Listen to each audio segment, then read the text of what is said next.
wherever you are in the world. My name is Casey, and I am the podcast manager for Goody Nation.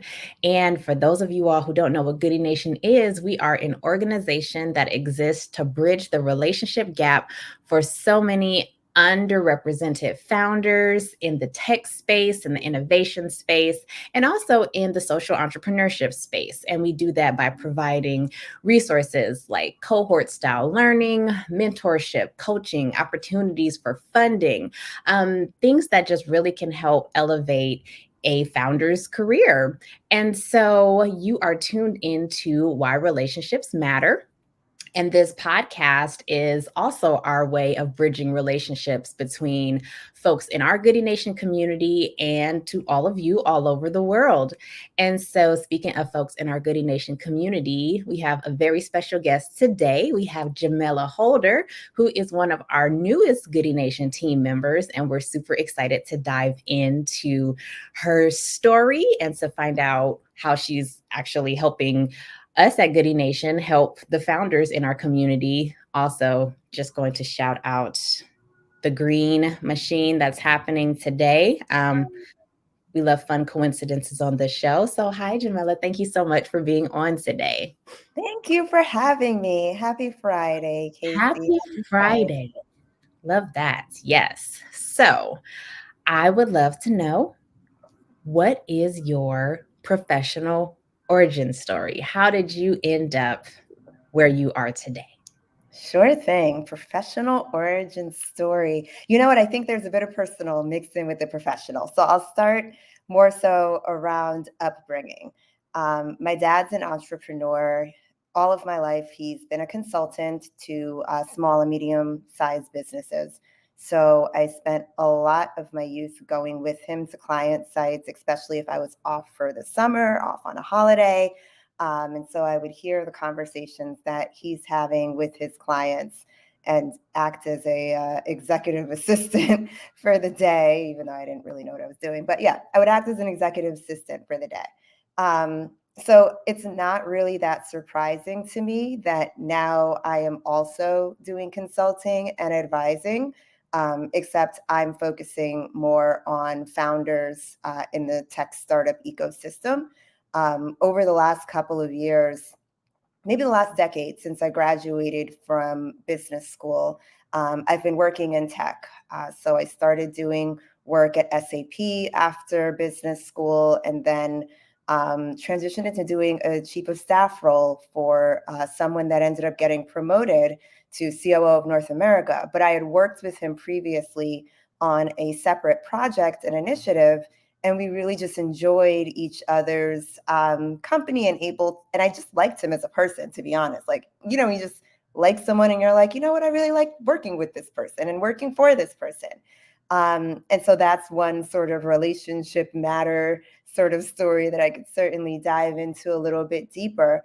But when I was thinking about what I wanted to do next, I knew that I wanted to be close to the product because the role that I was doing as chief of staff was very close to sales. And I would always hear sales talk about how easy it should be to just change this one thing in the product because their client has asked for it. And I knew it wasn't that easy, having done product management a bit before business school, but I decided that that was going to be the direction that I wanted my career to go in after the chief of staff role. So to talk about another person who was very much a Why Relationships Matter sort of sponsor for me as well, who internally at SAP hired me into a product management role in which I left New York and moved out to the Bay Area and was doing product for our HR tech arm of SAP, particularly focusing on candidate and recruiter experiences. And then shortly after, LinkedIn came calling and asked me if I wanted to do PM at LinkedIn Learning. And so that was a really fantastic opportunity. I enjoyed the leader there as well in LinkedIn Learning. And during that time, I would say a couple of things happened, pandemic being one of them. I transitioned over to Miami for what was supposed to be a quick sort of summer, 2 or 3 months in Miami during the pandemic. It's now been almost 3 years come June. So, yeah, that happens when you move here and have like a lot of sun year round. But something even more exceptional happened where I started meeting a lot of founders that were building in Miami, and they were asking me for product management advice. So I would take time to just have a strategy session, a brainstorming session, however I could help these founders, especially if they were Black founders, because I know how difficult it can be to try and execute and build a product when you have this wonderful idea, but you've not done so before and you don't know very many people who have. So I initially just started volunteering my time, so much so that I then got connected to a VC who then also introduced me to some of their portfolio founders. And what I found was that I just really enjoyed the work. I was doing product management still, but I wasn't doing it in the same way of a corporate entity. I was doing it more on a advisory and consulting basis. And I really, really loved it. And so when I started thinking through, like, what is my next step? What is my happy path for my career? It was like a no-brainer to pursue doing advising and coaching full time. And so that is really how I ended up here today with Goody Nation as a performance partner, working with leaders and working with others as well. And it's been great so far. I know it's only been a couple weeks on the Goody Nation side of things, but I'd heard of Goody Nation some years back. And so when I saw the role, I thought like, this looks interesting, especially since it's so tied to learning. And I've spent so much time in HR tech and in LinkedIn learning specifically. So everything just felt really aligned and felt like it was the right time for me to not only do Goody Nation as a performance partner, and also continue on that journey of doing independent advisory as well. So you're a legacy consultant. I am second generation. Yeah.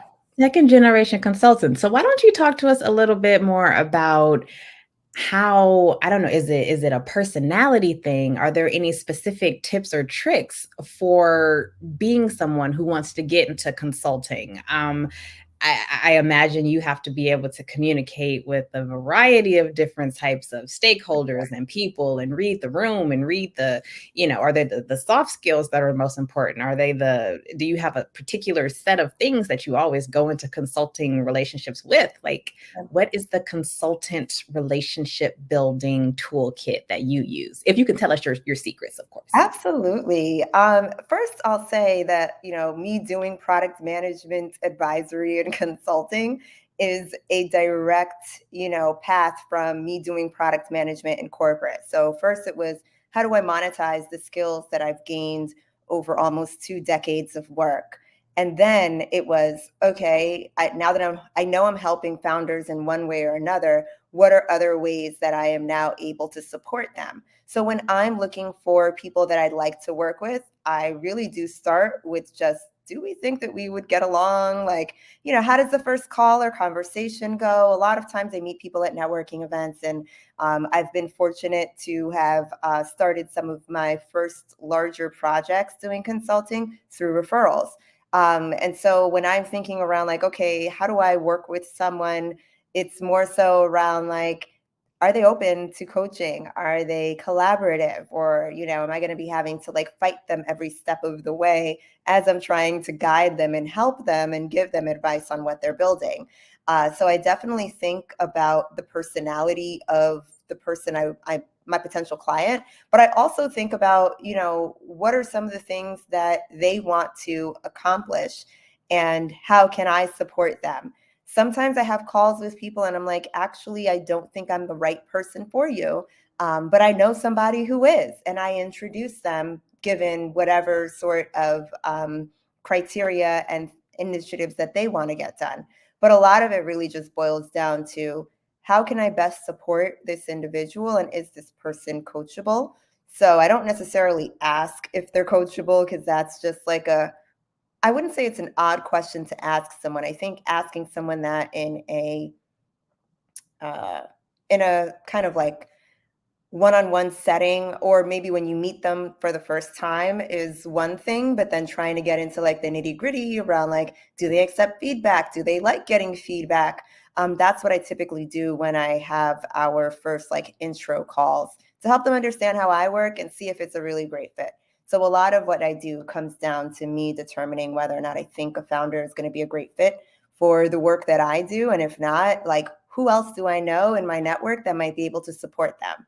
I think when it comes to like other questions I might ask, or just even other things that I consider, it's interesting that, especially working with Black founders, what I've really just found is that we are not really too separated, like in terms of degrees of separation. We all know each other in one way or another. Casey, I don't know if you and I are connected on LinkedIn, but I'm sure we probably have people in common outside of people that work at Goody Nation. So I love the aspect of building relationships first to then go in and build the product later. I'm sure, yeah, I'm definitely going to check that out after this. But yes, I am more than sure that we definitely have folks in common on LinkedIn. Something that you said was really interesting to me. You specifically said that there were lessons that you took from your corporate experience that you then brought into your current role as a coach and as a consultant. And so many times with like founders and folks who want to be entrepreneurs, it's almost like, okay, yeah, there's the corporate world and then there's like entrepreneurship world, and they're like two separate worlds. Yeah. And so for you, when it comes to, you also mentioned a lot of your first clients came from referrals, or, how have you sort of used the connections and the skill sets you've used or learned in corporate land with the things that you're doing now? For sure. So as a product manager, like we're always talking with people, right? We're always talking with engineers, designers, PMMs, marketers, like whomever. So because of that, I've gotten accustomed to always having to update people on statuses, always having to kind of have that sort of communication discipline to ensure that everyone knows where we are, what's going on, be able to like facilitate meetings, also being able to facilitate brainstorming sessions and allowing for people to have a say. And I think a lot of that also has like kind of transitioned me into entrepreneurship in its own way. Because I know what it takes to build a product, but I don't necessarily know what it takes to be an entrepreneur. At least now, now I am. So now I'm figuring it out. But a lot of the same sort of like product discipline that I apply to building a product, I also apply to building my business. Product management is all about prioritization. So is entrepreneurship. Realizing that like, yeah, your list could be 20, things long, but you're not going to get all 20 done in one day. So plan, figure out like what are the top key things that need to be prioritized based upon whatever your success metrics are for that moment. And so that's exactly how we build products. Like we think about, what are our success metrics? What is driving like whatever problem we're solving? And we're coming up with success metrics, and then we're coming up with solutions. And so the solution is supposed to be, if it's executed well, is going to help you achieve or exceed that success metric. But I think about entrepreneurship the same way, where I look at the things that I could be doing and I think like, okay, well, what are my top like success metrics for this week, this month, this quarter? And what are the activities that I need to do in order to make sure that I achieve those goals? And so as a newer entrepreneur, I'd say, one of the things that I wasn't surprised by, but I knew that it was going to be the case, is that obviously, like, as someone who is bringing in my own business and is developing my own book of business, like sales is really important. Because without being able to talk to people and sell to people and share with them exactly what I'm working on and how I can add value to them, then I don't really have clients. And so when I think about even the selling aspect of product management, a lot of times, like as product managers, we have to sell our ideas to other people in the organization. You have to sell our ideas to engineers. You have to sell our ideas to other cross-functional partners that are going to be helping us to develop these solutions. And so that's what I also look at when I'm doing this entrepreneurship piece of things, because sales is a huge part. I'd say 60, 70% of my time is spent getting to know people, talking to people, going to different networking events. I went to South by Southwest for the first time a couple of weeks ago, primarily for the opportunity to see people face to face and meet new people. And so a lot of it, I think, comes down to, entrepreneurship from prioritization, and then entrepreneurship from, helping people to realize and understand the value that I bring to their organization and to them ultimately. What brilliant connections. Like, that's just like such a seamless sort of set of like principles that can be applied to both your product management skill set, your entrepreneurship skill set. And I just have to say, you gave me like a little shudder of like, yes, the 20 list or 20 item to-do list, and you can't do it all in one day. I'm literally like looking down like, oh God, what can I do today? And so, yes, for many entrepreneurs and founders, taking in some of that product management prioritization skill set is incredibly crucial. And so to sort of wrap us up, you mentioned, you went to South by Southwest, you go to networking events. And for founders, both old and new, it almost seems like there's a new big conference or mixer or panel or something happening like every single week, Yeah. every single day in some places in Atlanta, Mhm. Miami. I'm sure it's like Yep. something popping every day Always almost. something. Yes. Always. Yes. Always And a reason for me so to have to get dressed and leave my house. I was gonna say, like, besides the like, yeah, having to find clothes and put on Yeah. pants and leave places, for A whole you, outfit. what yes, what are some of your, I guess, tips and tricks for making those outings actually like meaningful? Or do you find that maybe just sometimes not having a objective is fine too, just meeting new folks in the industry? What are your thoughts on events? Yeah. So living in Miami, there is no shortage of events. I think that's actually why I enjoyed it when I first got here. I was surprised by the number of events, especially tech related events that I could find here, in such a like beautiful setting as well. I came to Miami for summer, but like I kept going to events and was like, this actually feels pretty cool to be in a growing tech ecosystem. I think sometimes I have those days where the introvert in me is screaming after, a number of phone calls.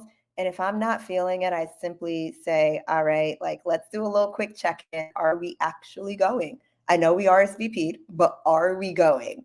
So I've had enough moments where, since I am an introvert and I need a moment of quiet, especially if I've had like multiple calls that day, I may not make the networking event, especially because there are so many. When I try to figure out like which events I want to go to, I think about it in terms of, obviously who's going to be there, but like, okay, what is it that I'm really going to get out of this event? Do I think it's going to be a tech related event? Is it going to be a general event? And that's how I go into events, kind of knowing like how I approach the event. Ultimately, it's funny. I think I like take friends, like we go to networking events together, but the best friends that I have know that like you split up over here, I'll split up over here. We'll tackle the room a little bit, separately and then compare notes. And if there's somebody that I meet that my friend should meet and she hasn't met them yet, then I make sure that, she meets them and vice versa. So sometimes when it comes to going to these like larger events, especially because there are so many of them, I like to employ the buddy system. And so it's kind of like a divide and conquer. And then, make sure that, you make the right connections for the other people that are there and vice versa. But I also think that, yeah, there's no shortage of events, or conferences for that matter. And I really had to be strategic this year about what conferences I go to, because, at the end of the day, it's kind of like the ROI needs to be there. And so I am prioritizing tech conferences. So that's why I went to South by Southwest. And I met a lot of really cool people, not all in tech. Some were in media and creative industries. And I went to talks on media and creative industries just to kind of broaden my knowledge of what goes on in those areas. So I ultimately really enjoy conversations with people that are in tech, whether they're potential clients or just people that I can add to my ecosystem of tech talent, because they do other things that my potential clients might need, or even understanding and just having conversations with people that aren't in tech whatsoever, because those are some of the best learning moments. And sometimes, after you talk to 1,000,001 tech people, you kind of just want to talk to somebody that doesn't do what you do, and you want to hear more about them too. So I approach networking events in a way that's maybe a little unorthodox in terms of the divide and conquer between the friends that I go with to events. But it seems to work out well for us, because it seems like in some ways, like, we meet almost double the amount of people that we would have normally met. And then it allows for us to exchange notes, and I can say, like, hey, I met somebody that you actually really should talk to. So let me make sure that I make that introduction tonight while we're still here. And so ultimately, networking is one of those things that I enjoy it on certain days. It's not every day that I wake up and I'm just like, oh, I want to go, you know, I want to go get dressed and go to a networking event. I know what I have to do, because the sales aspect of my role requires it. But other days I have those moments and I'm like, no, it's okay. It's okay to miss it. Nothing is going to go wrong if you don't go to this event. So I think it's a balance for me of, knowing my introversion and those moments where I just want to, like, get the work done at home and, like, keep things a little quiet, versus, knowing the days when I'm like, all right, well, we got some things to do outside. Let's go do them, and let's go see people, and let's reconnect and make new connections too. What a great idea. I wish that was like a service that you could just, or like a designated extrovert is like, oh, someone come with me to this mixer and Yeah. I'm gonna sit over here and you tell me if I should go and like mingle. That the introvert in me is like, huh, that's a thing I would use.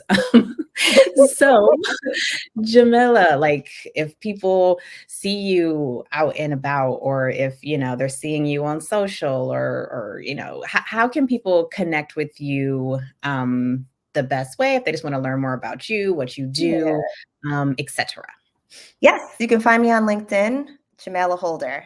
So yeah, linkedin.com/in Jamaila Holder. That's where you can find me. And I am talking a little bit more about, like, the journey that I'm going on to, like, monetizing, like, skills that I learned in corporate to go out on my own and do, what I'm doing now, and really feel like I'm living in my purpose and my joy. So that has been the main feeling for me since making this transition. So thank you for having me on to be able to share my experience. Of course, I mean, yes, we not only want to share experiences and hear stories about why relationships matter and strategies, but hearing someone say like they found their purpose and their joy in this work, it's like, yes, this is what we want. We want folks to not only be successful in their endeavors, but to also holistically just feel good about it. And so, yes, building relationships is important. Prioritizing your 20-item task list every day is important.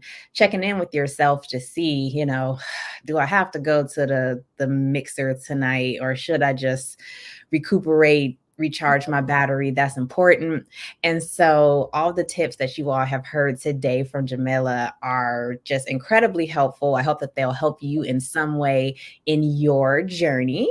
And yes, we're so grateful once again to hear the perspective of a professional who is out here doing the good work.